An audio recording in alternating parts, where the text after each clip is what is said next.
Bonjour à tous, je vais essayer de ne pas être trop longue.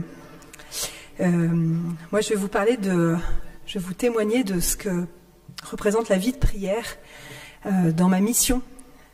Voilà, alors donc je m'appelle Clémentine Curial, pour ceux qui ne me connaissent pas, je suis vierge consacrée depuis presque 4 ans et je suis pour le diocèse responsable de la pastorale des jeunes depuis 4 ans et demi. Je dirais que la prière, en tant que consacrée, en tant que vierge consacrée, la prière c'est ma mission principale. L'évêque, quand il m'a donné la consécration, il m'a remis quelques insignes, et notamment le livre du bréviaire, en disant « Recevez le livre de la prière de l'Église, ne cessez jamais de louer votre Dieu et d'intercéder pour le salut du monde. » Alors je ne vais pas vous expliquer ce que c'est qu'une vierge consacrée, ce serait trop long et ce n'est pas le propos d'aujourd'hui, mais en gros, une vierge consacrée, c'est une consacrée qui n'a aucune mission particulière, sauf celle de la prière. Voilà, notre mission, c'est la prière. C'est-à-dire que notre mission, ma mission à moi, avant de faire quelque chose de particulier, c'est d'être, et c'est d'être avec le Christ et en le Christ. Donc voilà, c'est la prière qui nous permet cela, de vivre avec le Christ et en le Christ, c'est ce que frère Léandro a dit tout à l'heure. Voilà, donc ça c'est la théorie, j'allais dire. Après ça, il faut le vivre. Et du coup, comment vivre cette consécration au quotidien ? Donc moi j'ai eu de la chance, Monseigneur Habert à l'époque m'a donné une mission pastorale qui me permet de concrétiser d'une manière assez claire cette vie de consacrée, mais j'aurais pu faire un tout autre métier tout à fait laïque. C'est d'ailleurs beaucoup de mes sœurs consacrées font des métiers qui sont pas du tout liés à l'Église, et ça les empêche pas de vivre leur vocation et leur vie de prière. Moi, mon métier, du coup, c'est la pastorale des jeunes, c'est-à-dire que ma mission, c'est d'encourager les initiatives en faveur de l'évangélisation des jeunes dans le diocèse, et ultimement, c'est donc d'aider, de participer à conduire les jeunes au Christ. Alors quand j'ai reçu la mission de la part de l'évêque, j'étais pas encore consacrée, j'étais en cheminement. Et je me suis vraiment demandé un peu comment faire. Et voilà, pour encourager les initiatives, on prend les sujets les uns après les autres, on trouve des méthodes, on met en place des plans d'action, on réunit des équipes. Donc on développe des choses très concrètes. Mais quand même, ultimement, la mission, c'est quand même de conduire les jeunes au Christ, et ça, c'est beaucoup moins facile à cerner. Et du coup, moi, je me suis demandé, mais moi, quand j'étais jeune, qu'est-ce qui m'a conduit au Christ? Parce que si je suis vierge consacrée aujourd'hui, c'est parce que j'ai d'abord été jeune et que j'ai d'abord été évangélisée. Et je dois dire que, moi, ce qui m'a conduit au Christ, ça a été justement c'était des expériences de prière. Quand j'ai essayé de faire mémoire de ce qui m'avait évangélisée, je me suis rendu compte que je suis désolée pour ceux qui ont peut-être pu faire des topos quand j'étais jeune, je me souviens absolument pas de ces topos. Je me souviens pas de quoi on a parlé.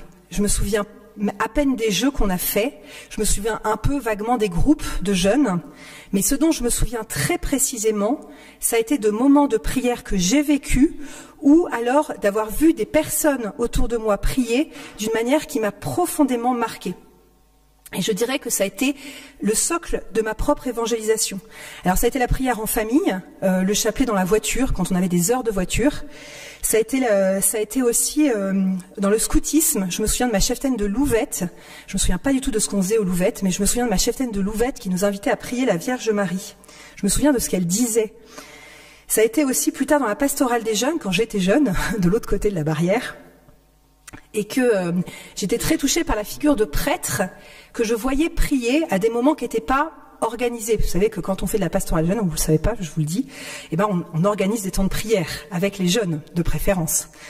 Mais ce qui était très touchant pour moi, c'est que hors de ces temps-là, organisés, je voyais ces prêtres se mettre en prière à des moments qui n'étaient pas forcément pensés pour. Et je voyais que cette prière, elle était profonde et elle les habitait. Et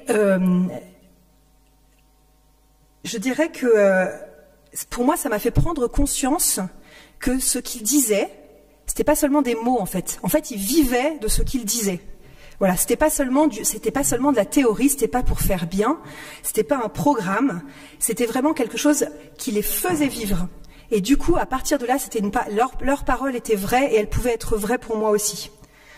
Du coup, voilà, c'est quelque chose qui m'inspire aujourd'hui dans ma pastorale des jeunes, c'est que je me dis que finalement, c'est bien parce que le Seigneur me le montre de deux manières, par ma consécration et par ma mission, que voilà, il faut que je vive de lui et en lui si je veux pouvoir vraiment que les jeunes soient évangélisés.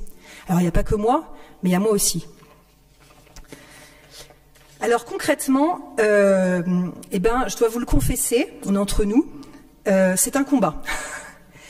C'est un combat pour moi, la prière, parce que je suis très affairée. C'est marrant parce que c'est ressorti plusieurs fois là dans les témoignages et dans le topo de Frère Leandro, m'a fait plaisir. Moi aussi, je suis, j'ai tendance à vouloir faire beaucoup de choses, à vouloir m'impliquer dans beaucoup de choses, à monter beaucoup de projets, et je me rends compte que tout ça a tendance parfois à me détourner de la prière. Voilà, on a tendance à vouloir toujours s'appuyer sur ses propres forces. Et pourtant, je dois dire que j'ai pu mesurer depuis 4 ans et demi que je m'occupe de la pastorale des jeunes, combien c'est un écueil et c'est une impasse. Et à l'inverse, combien c'est fécond de s'abandonner dans les mains du Seigneur. Voilà, je vais vous donner 2 petits exemples. Un exemple où vraiment j'ai senti que la prière m'avait portée. C'était il y a 3 ans, je devais organiser pour la première fois le pèlerinage de Lourdes. J'étais directrice des pèlerinages pendant quelques années. C'était au moment du Covid. C'était ma première fois. Alors déjà, la première fois, c'est chaud parce que c'est quand même un gros boulot. Et en plus, c'était le Covid, donc tout le monde était stressé à cause du Covid, entre ceux qui étaient pour ou contre le vaccin, ceux qui étaient très inquiets par la maladie. On emmenait des malades, donc les gens étaient fragiles. Il y avait beaucoup de problèmes d'organisation, du sanctuaire, de nous, parce que le Covid fait que de temps en temps on travaillait, de temps en temps on travaillait pas. Enfin, c'était très compliqué. Du coup, tout ça générait un climat de tension qui était assez général et qui, il y a toujours des petits problèmes dans un pèlerinage, mais qui envenimait un peu les problèmes et rendait, pour moi qui étais en plus novice, la gestion de ce pèlerinage particulièrement délicate et j'allais dire particulièrement lourde. C'est normal puisqu'on était à Lourdes. Voilà. Et vraiment, j'ai fait l'expérience à Lourdes, devant la grotte, que chaque journée où il y avait son lot de difficultés, son lot d'épreuves, où j'avais l'impression que j'allais toujours lâcher, que j'allais pas tenir, que j'allais pas réussir à aller au bout de la journée. Et vraiment, c'est à la grotte que je récupérais la force nécessaire de pouvoir tenir la journée. Et j'ai eu l'impression que très vite, en fait, j'ai été plus inquiète de savoir si j'allais pouvoir tenir, parce qu'en fait, je savais que j'avais cette force qui était là sous la main disponible, et j'en avais fait l'expérience. Et vraiment, j'ai pris conscience que voilà, la Vierge Marie était avec moi, et que donc finalement, ça allait bien se passer. Et c'est ce qui finalement s'est quand même passé, parce que globalement, la plupart des pèlerins est revenu très heureux de ce pèlerinage, qui a donc porté une certaine fécondité. Voilà, un autre moment aussi où j'ai pu expérimenter la force de la prière et de l'abandon, c'était plutôt, cette fois-ci en négatif, puisque m'appuyant beaucoup sur mes propres forces, j'avais décidé qu'il fallait absolument remonter une aumônerie à C, parce qu'il n'y avait plus d'aumônerie pour les jeunes. À l'époque, il y a 4 ans, j'étais toute seule, mais j'étais très rapidement rejointe par Stéphane qui est là, donc voilà, il va rire quand il va entendre ce que je vais raconter. Et les 2 premières années, on avait 2 jeunes, 3 jeunes à l'aumônerie, donc c'est bien, on était 2 animateurs pour 2 jeunes, c'était pas trop fatigant. Et vraiment, l'an dernier, au début de l'année, je râlais. Je me souviens qu'on avait eu une conversation dans la cuisine, Stéphane, je sais pas si tu te souviens, et je râlais en disant à Stéphane, mais pourquoi on s'embête? Vraiment, ça sert à rien ce qu'on fait. On a communiqué, on a fait plein de trucs, on a un beau programme, et malgré tout, les jeunes s'inscrivent pas. Vraiment, j'étais déçue, je décolérais pas. Et puis vraiment, il a fallu que j'entre dans cet abandon du Seigneur, peut-être pendant l'année. Je sais pas très bien ce qui a conduit à ça, mais en tout cas, cette année, j'étais plus du tout dans cet objectif-là, et je me suis dit, mais en fait, les jeunes que le Seigneur nous donne, c'est lui qui nous les donne, et c'est à lui de voir lesquels il veut nous donner. Et nous, on n'a qu'à accueillir et à accompagner ceux qui nous donnent. Et du coup, j'étais vraiment dans cet objectif-là. Du coup, on a relancé l'aumônerie cette année. On a fait de la communication, on a fait des affiches et un beau programme. Et là, du coup, on a attendu et on a eu 0 inscrit. Donc 0 inscrit. Donc là, j'ai dit à Stéphane, écoute, c'est pas grave, tant pis. 0 inscrit, on fera autre chose. C'est que c'est pas là que le Seigneur nous attend. On va s'impliquer autrement dans la paroisse. On fera autre chose. Et puis en fait, on s'est rendu compte qu'en fait, on n'avait pas du tout 0 inscrit. En fait, c'est juste qu'il y avait un bug sur le programme d'inscription internet et que du coup, on les voyait pas les inscrits. Et en fait, il y en avait 8. Voilà, donc en fait cette année, pour la première fois, le Seigneur nous a donné 8 inscrits à l'aumônerie, qui sont devenus 10 depuis. Voilà, c'est encore un tout petit nombre et en fait c'est pas grave. Ce qui est beau dans l'histoire, enfin en tout cas moi la leçon que j'ai tirée de cette histoire, c'est que vraiment nous le Seigneur nous invite à faire ce qui est de notre propre portée. Ce qui est à notre portée, c'était de faire de la communication et de faire un beau programme, et le reste ça appartient au Seigneur, et que ce qu'il nous donne c'est bien. Parce que c'est ce qu'il pense qui est bien. Voilà. Et c'est lui qui peut dénouer tous les autres nœuds qui ne nous appartiennent pas. Voilà. Donc, je dirais que la prière nourrit aussi ma mission. Très souvent, quand on a une mission pastorale, et même quand on accompagne des jeunes, on peut avoir parfois des confidences un peu dures. Voilà, des choses qui nous dépassent. Et je dois dire que moi, j'ai vraiment un grand besoin de me remettre dans les mains de l'Esprit Saint, parce que l'Esprit Saint a de très belles mains, faut le savoir. Dans les mains de l'Esprit Saint, vraiment à chaque fois que je me sens vraiment démunie, ce qui arrive quand même assez souvent, voilà, devant des choses qui nous sont données à vivre avec les jeunes.